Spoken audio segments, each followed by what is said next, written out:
그 첫 번째로 오늘 베드로가 누구에게 편지를 쓰는지를 명확하게 설명을 했습니다.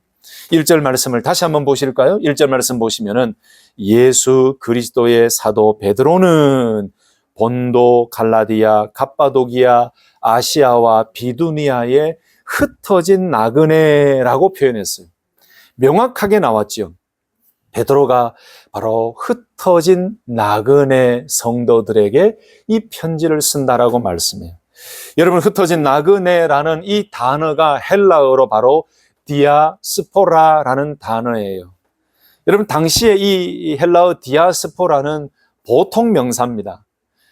예루살렘을 떠나서 살아가고 있는 유대인들이라는 일반적인 의미로 사용되어졌던 단어가 디아스포라라는 말이에요. 그래서 이것은 그냥 그 당시에는 그냥 예루살렘을 떠나 있는 흩어진 그 유대인들을 일반적으로 가리킬 때 사용했던 단어예요. 그런데 넓은 의미로 해석을 한다면 저와 여러분들도 디아스포라예요. 저 영원한 천국을 향해서 그리워하며 우리가 다시 돌아가야 될 영원한 고향, 저 영원한 천국을 바라보며 미국에서, 한국에서, 전 세계에 흩어져서 신앙생활하고 있지만 결국 우리는 영원한 천국, 저 본향, 하나님 나라로 돌아갈 것을 기대하고 살아가고 있는, 흩어져 있는, 이 전 세계에 흩어져서 믿음 생활하고 있는 디아스포라라고도 말을 할 수가 있겠죠. 근데 여러분, 성경을 읽으시고 신앙생활할 때에 조금이라도 좀 더 구체적으로 성경을 이해하면 여러분 말씀에 더 큰 은혜가 될 것입니다. 조금 어려운 해석이 될 수도 있는데 이 흩어진 나그네라는 헬라어 단어가 어떤 단어냐면은 파라피네모이스 디아스포라예요. 여러분, 여기에 이 디아스포라는 방금 설명을 했는데 이 디아라는 이 말은 무엇을 통하여라는 말이에요. 그리고 이 스포라라는 말은 근원이다, 씨다 이런 뜻이 있습니다. 그러니까 농부가 이 씨를 막 뿌리듯이 이런 의미가 이미지로 그려지죠. 그러니까 문자적으로는 분산, 흩어진 자, 흩어져서 사는 자 이런 의미가 있습니다. 이 라틴어로 번역되어진 70인역에 보면은 이방 국가에 흩어져 살고 있던 이스라엘 백성들을 가리킬 때도 이 디아스포라라는 단어를 사용했어요. 이 흩어진 디아스포라.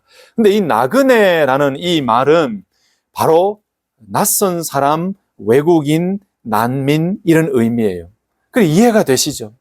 박해를 피하고 여러 가지 이유로 예루살렘을 떠나서 흩어져 살고 있는 그들의 상황과 신분이 나그네와 같은 신분이고, 현재 살고 있던 사람들의 눈에 보일 때는 낯선 사람이고 외국인이죠.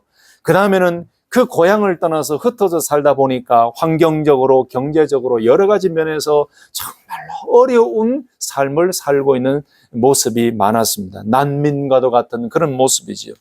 자, 베드로가 왜 이런 표현을 사용했겠습니까? 베드로 사도는 곳곳에 흩어져 있는 성도들이 단지 그들의 고향만 떠난 나그네의 삶이 아니라 믿음을 가지고 하나님 나라의 백성으로서 이 땅에서 마치 순례자처럼 지금은 고향을 떠나 살고 있지만 결국에는 하나님의 나라 영원한 천국을 바라보며 살아가는 성도라는 사실을 더 확실하게 부각하고 드러내기 위해서 이들을 가리켜서 흩어진 나그네다라고 이야기를 하는 거죠. 여러분, 이 흩어진 나그네들이 돌아가야 될 곳은 분명히 있습니다. 저와 여러분들도 바로 흩어진 나그네입니다.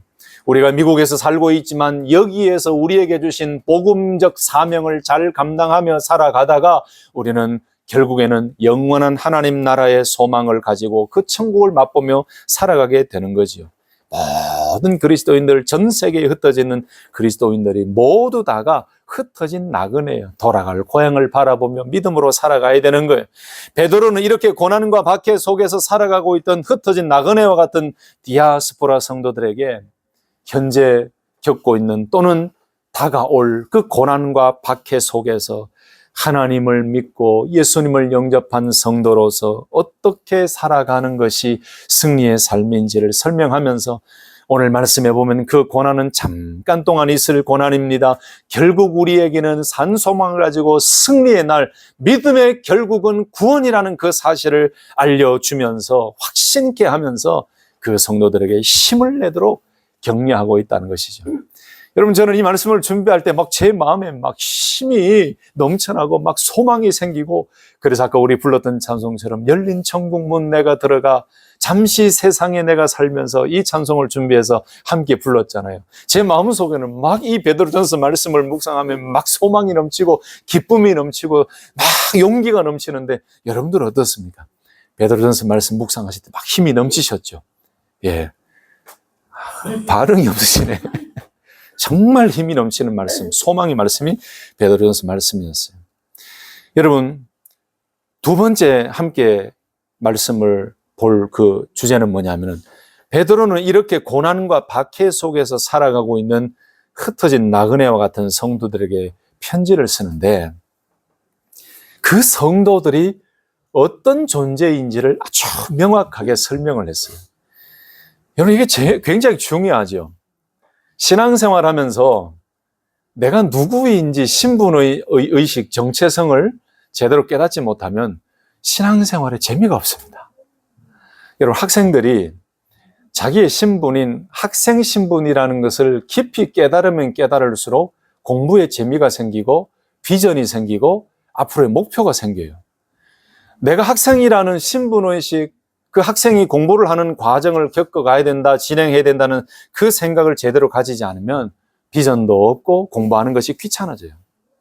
여러분, 직장생활하고 비즈니스를 하시는 CEO들 같은 경우는 그 직장생활이나 그 비즈니스의 이 가장 중요한 목적과 내가 왜 이것을 하는가, 내가 왜 이 일을 하고 내가 왜 이 직장을 다닌가에 대한 명확한 확신이 없으면 일하기 싫어지죠.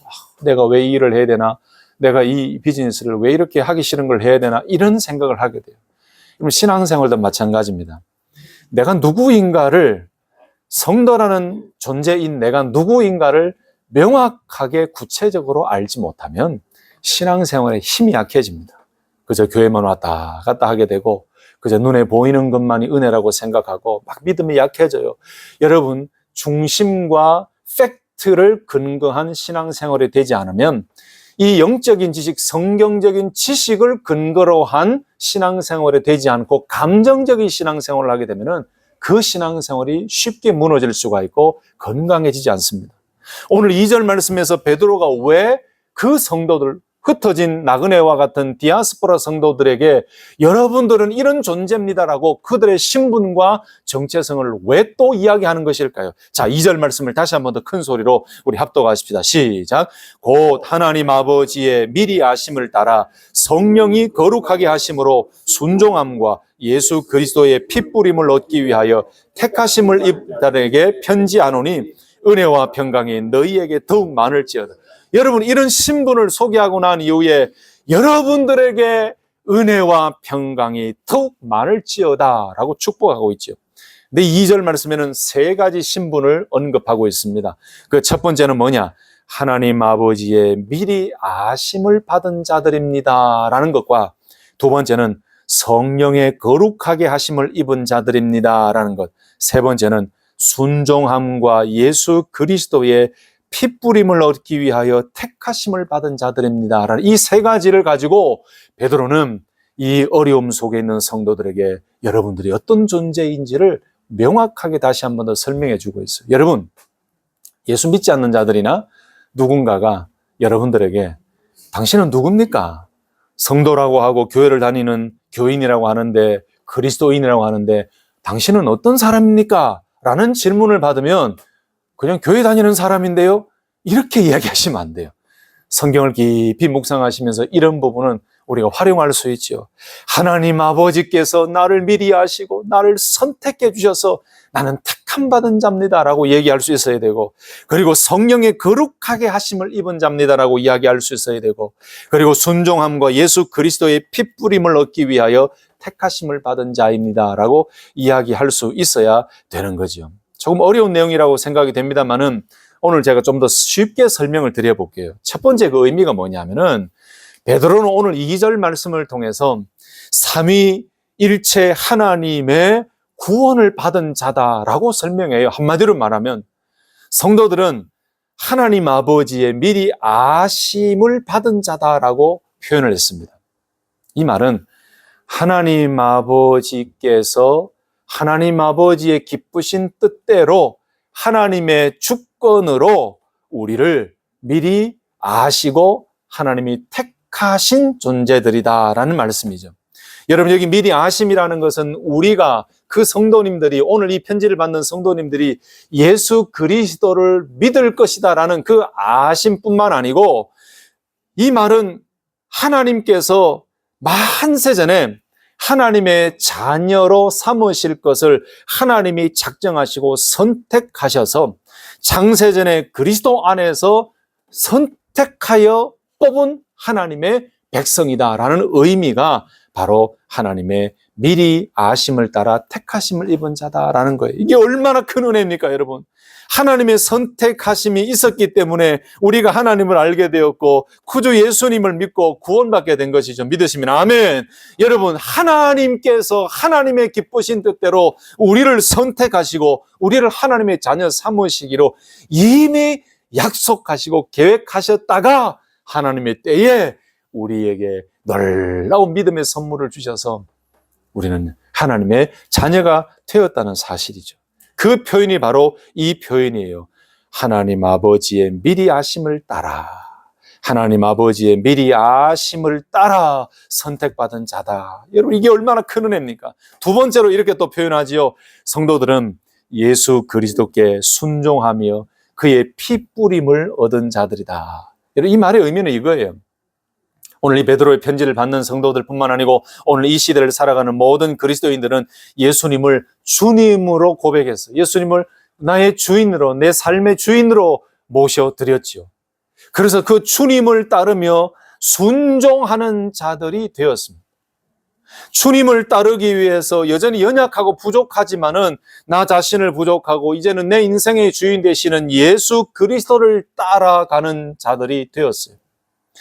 다시 말씀드리면 예수 그리스도를 믿음으로 우리들은 하나님과 예수님을 따르는 순종하는 자들이 된 것입니다. 그리고 온 성도들, 오늘 이 편지를 받는 성도들이나 오늘 이 시대를 살아가는 모든 성도들은 예수 그리스도의 속죄의 피 뿌림을 받은 자들이라는 거지요. 이걸 좀 거꾸로 이야기하면은 예수 그리스도의 속죄의 피 뿌림의 그 놀라운 은혜로 말미암아 하나님을 믿고 그리스도를 믿는 자녀가 되었고 주님을 주인으로 모셔드려서 우리는 이제 하나님을 순종하고 예수님께 순종하는 자가 되었습니다라는 의미가 이 표현이에요. 세 번째로는 오늘 이렇게 이야기하죠. 성도들은 성령의 거룩하게 하심을 입은 자들입니다라는 말씀이에요. 바로 이 성령의 거룩하게 하심을 입었다는 것은 성령의 역사로 말미암아 죄 사함의 놀라운 구원의 은혜를 얻었다라는 거예요. 고린도전서 6장 11절 말씀 보시면 너희는 주 예수 그리스도 이름과 우리 하나님의 성령 안에서 씻음과 거룩함과 의롭다 하심을 얻었느니라 라고 말씀합니다. 디도서 3장 5절 말씀에도 우리를 구원하시되 우리의 행한 바 의로운 행위로 말미암지 아니하고 오직 그의 긍휼하심을 조차 중생의 씻음과 성령의 새롭게 하심으로 하셨나니 라고 말씀했어요. 여러분, 성령님의 사역은 하나님의 택하신 자들을 구원하시는 사역입니다. 죄인 되었던 우리들은 성령의 거룩하게 하심으로 구원을 얻었습니다. 성령님께서는 죄인의 마음을 밝게 하셔서 하나님을 알게 하시고 우리의 마음을 밝게 하셔서 내가 죄인임을 깨닫게 하시고 회개케 하시고 주님을 영접하게 만드세요. 이 역사가 성령님이 하시는 일이에요.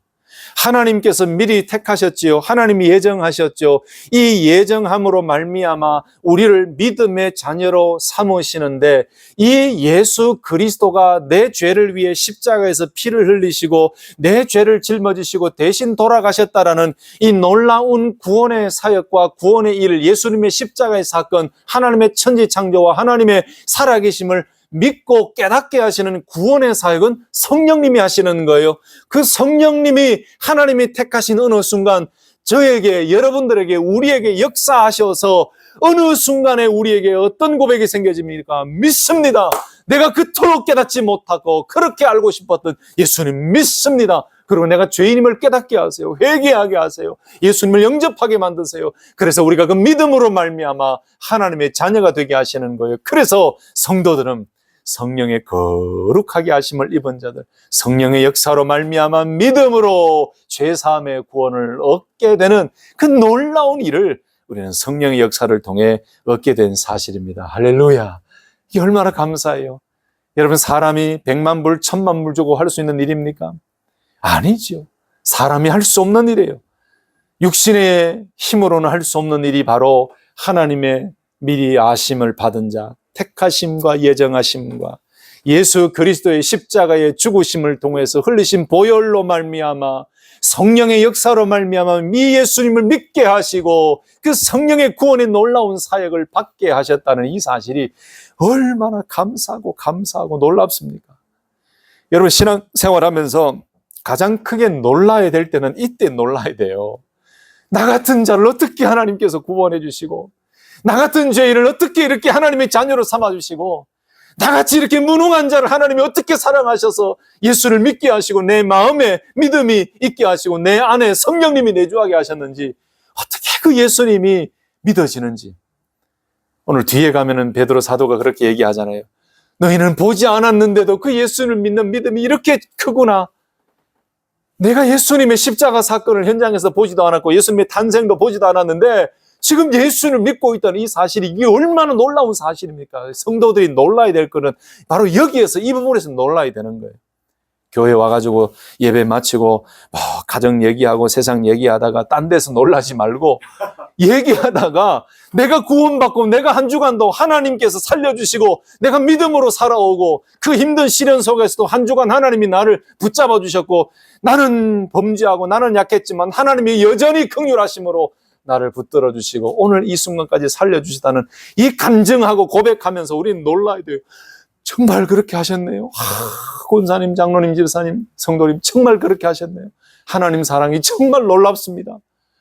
요즘에는 감격과 감동이 너무 줄어드는 것 같아요. 여러분 그렇게 생각하지 않습니까? 성도님들이 모여서 세상 이야기 들으면서는 감동 많이 하거든요. 그럼 이것도 하나님의 일반 은총입니다만은 자녀들이 좋은 직장 갔다, 좋은 대학 갔다, 아이비리그 갔다 그러면요, 성도님들이 얼마나 놀라는지 몰라요. 저는 그렇게 조용하던 분들도 누구 가정이 아이비리그 들어갔다 그러니까 막 한 번도 보지 못했던 그 놀람과 감탄사를 하는데요. 그런데 그러다가 어느 한 성도님, 저는 지난 주간에 몸이 많이 아팠는데요, 하나님 말씀 묵상하는데 이 말씀으로 저에게 힘을 주셔가지고 갑자기 내 마음에 소망이 생기면서 그 아픈 것도 싹 사라지더라고요. 이러면 거기서 할렐루야 할렐루야 아멘 나와야 되는데 그러셨군요. 이렇게 끝나요. 요즘은 너무 이 성도들이 감격과 감동의 본질을 잃어버린 것 같아요. 여러분 그렇지 않습니까? 저만 그렇게 좀 부정적으로 생각하는지 모르겠지만은, 한쪽으로 치우쳐서 생각하는지 모르겠지만은, 정말 예전과 다르게 기독교인들이 가져야 될 감격과 감동이 많이 사라진 것 같아요. 사랑하는 성도 여러분, 축복합니다. 다른 것에도 감동하십시오. 감동하지 말라는 것 아닙니다. 많은 것을 듣고도 성도님들의 좋은 기도 응답을 들으시고 좋은 소식 듣고도 감동하시고 축복하시고 격려하십시오. 그러나 우리가 더욱더 놓지 아니하고 매일매일 감동하고 감격스러워하고 놀라야 되는 것은 나 같은 존재를 어떻게 하나님께서 택정하시고 예정하시고 그 놀라운 예수 그리스도의 십자가의 죽으심으로 그 보혈의 공로에 힘입어 성령의 놀라운 역사하심으로 예수를 믿게 하시고 나 같은 자를 하나님의 아들로, 하나님의 딸로, 하나님의 자녀로 거룩한 의의 백성으로 삼아주셨는가? 생각할 때마다 우리 마음속에, 여러분들 마음속에 감동이 넘쳐나시기를 예수님의 이름으로 축복합니다. 그 다음에 오늘 베드로가 이렇게 이 성도들의 신분을 이야기하고 난 이후에 흩어진 나그네와 같은 이 성도들에게 이렇게 표현합니다. 하나님을 찬송합니다 라고 고백해요.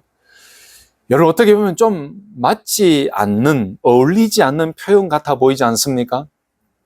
여러 가지 힘든 상황 때문에 흩어져서 살고 있는 것도 어려운데 앞에 격려해주고 은혜와 평강이 넘치기를 소망합니다, 축복합니다 라고 격려의 메시지를 준 것은 좋은데 그 다음에 바로 3절 4절에 이어서 베드로 사도가 하나님을 찬송합니다 라고 고백해요. 여러분, 이 말만 들으면은 베드로 사도가 조금 예의 없는 것 같기도 하고, 이 흩어져 살고 있는 이 나그네와 같은 성도들의 형편을 제대로 모르는 것 같기도 하고 조금 이상하게 느껴지기도 합니다. 그런데 여러분, 사실은 이 베드로가 고백했던 하나님을 찬송합니다 라고 했던 이 표현과 고백만큼 이 성도들에게 큰 위로와 소망이 없을 정도로 중요한 고백이었어요. 왜일까요? 3절 4절이 그 답을 이야기하고 있는데, 바로 그 성도들은, 오늘 이렇게 구원받은 성도들은 산 소망을 가진 자들이고 천국을 소유한 자들이기 때문에 이 사실을 생각하며 하나님을 찬송하리로다 라고 고백해요. 3절 4절 다시 보십시다. 우리 주 예수 그리스도의 아버지 하나님을 찬송하리로다. 그의 많으신 긍휼대로 예수 그리스도를 죽은 자 가운데서 부활하게 하심으로 말미암아 우리를 거듭나게 하사 산 소망이 있게 하시며 썩지 않고 더럽지 않고 쇠하지 아니하는 유업을 있게 하시나니 곧 너희를 위하여 하늘에 간직하신 것이라. 아멘, 아멘. 왜 베드로 사도가 하나님을 찬송하리로다 라고 고백했는지 이제 답이 나오시죠. 이 성도들에게 그들의 신분이 어떠한 존재인지, 그들의 정체성이 어떠한 것인지를 설명하고 난 이후에 3절에서는 우리 주 예수 그리스도의 아버지 하나님을 찬송합니다. 그 찬송하는 이유가 자기 자신의 감정에 이렇게 쌓여서 찬송하는 것이 아니라 바로 예수 그리스도를 죽은 자 가운데서 부활하게 하심으로 말미암아 우리를 거듭나게 하신 하나님의 은혜가 있기 때문에 찬송하는 거예요. 그 예수 그리스도를 믿음으로 말미암아 거듭난 자들에게 산 소망을 주셨기 때문에 오늘 베드로는 하나님을 찬송합니다 라고 고백해요. 이게 답이에요. 여러분, 그 산 소망은 무엇입니까? 4절에 나오는 것이지요. 썩지 않고 더럽지 않고 쇠하지 아니하는 유업이지요. 바로 곧 너희를 위하여 하늘에 간직하신 것이라. 바로 영원한 천국, 영원한 하나님 나라, 저 하나님 나라로 간다는 그 소망, 살아있는 소망, 현재의 소망, 예전에 한 번으로 끝난 소망이 아니라 계속해서 반복하며 바라봐야 될 산 소망이 바로 그 성도들에게 있기 때문에 그 그리스도를 믿음으로 말미암아 거듭나게 하시고 우리에게 산 소망을 주신 그 하나님을 찬송합니다. 여러분, 나처럼 여러분들도 그 하나님을 찬송하시기를 바랍니다 라고 격려하는 것이죠.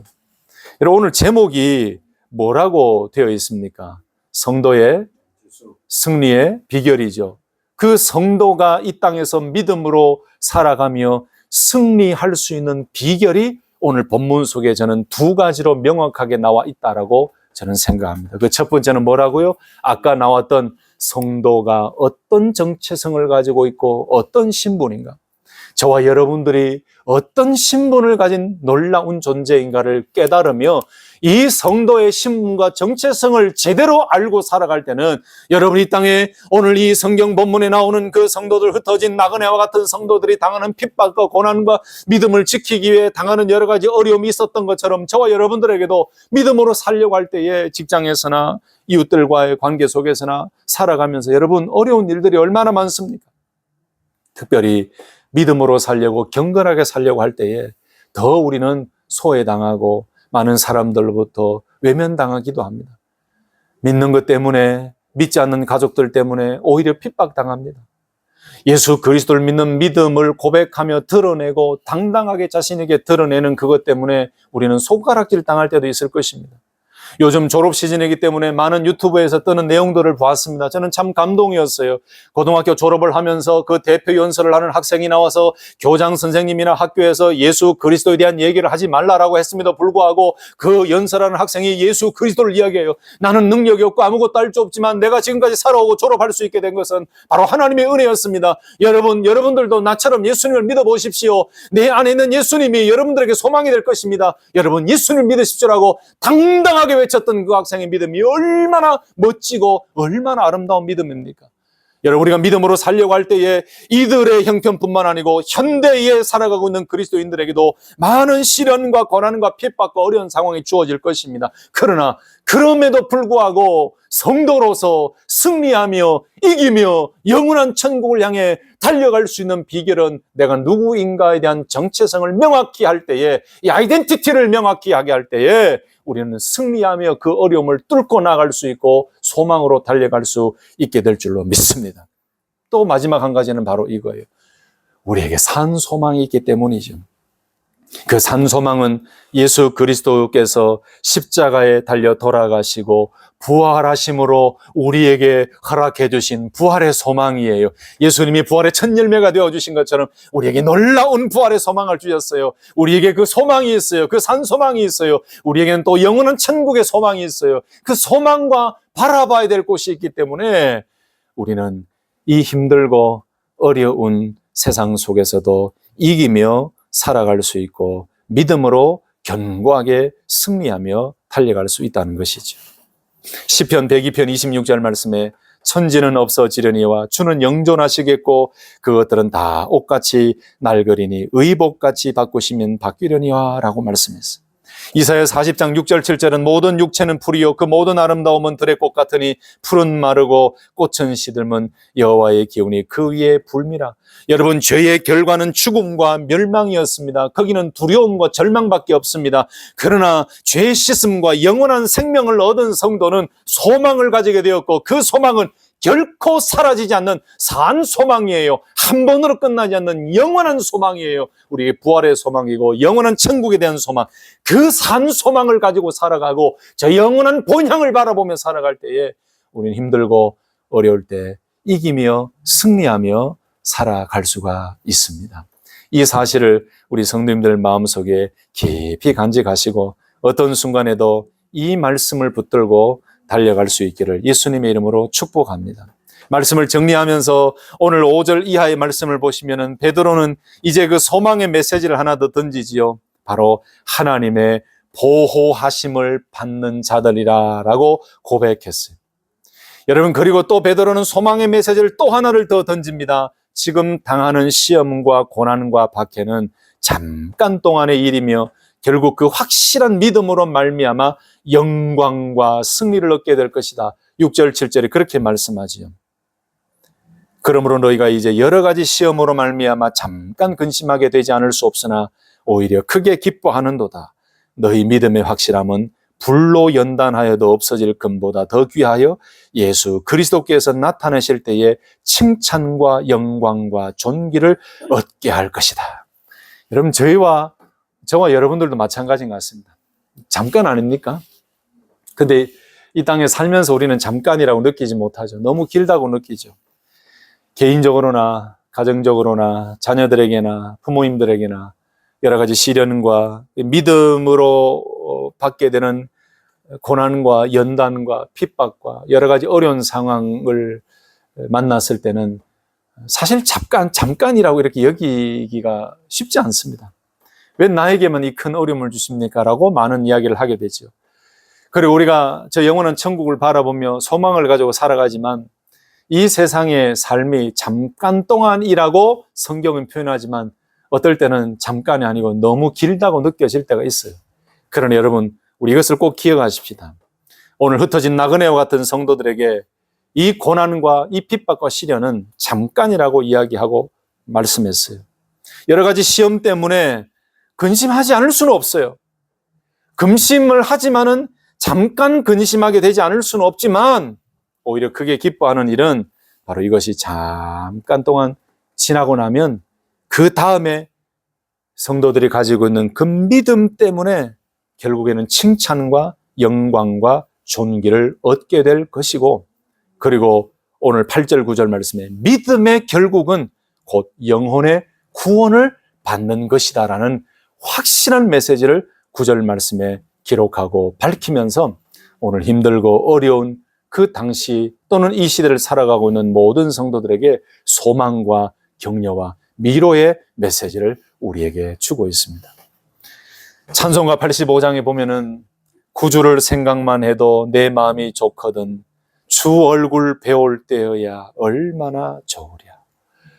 여러분, 그 주님의 얼굴을 뵐 때에 우리에게 놀라운 영광과 칭찬과 그리고 놀라운 기쁨이 있다는 사실을 기억하시고, 오늘 베드로 사도가 이들에게, 이 성도들에게, 흩어진 나그네들에게 준 이 편지가 오늘 저와 여러분들에게 주시는 소망의 메시지라는 사실을 기억하시고, 이 정체성과 그리고 산 소망을 가지고 우리에게 맡겨진 이 땅의 삶을 견고하고 담대하게 믿음으로 승리하며 달려가는 귀한 성도님들 되시기를 예수님의 이름으로 축복합니다.